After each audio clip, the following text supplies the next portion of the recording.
Seminyak Pool Access Suite. Setiap suite didekorasi dengan gaya kontemporer sentuhan Bali.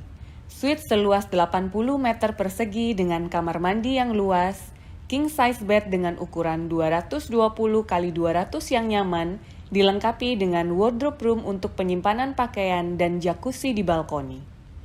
Hanya selangkah ke teras untuk berjemur, bersantai di daybed, dan menikmati kolam renang semi pribadi.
Seminyak Suites membangkitkan keindahan eksotis dan warisan artistik Bali. Suite dengan pemandangan taman ini memadukan warna-warna cerah dengan desain Bali modern.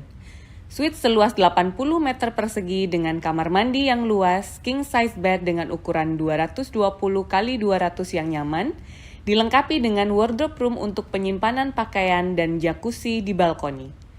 Mulailah hari dengan espresso pagi dan akhiri dengan berendam di jacuzzi pribadi.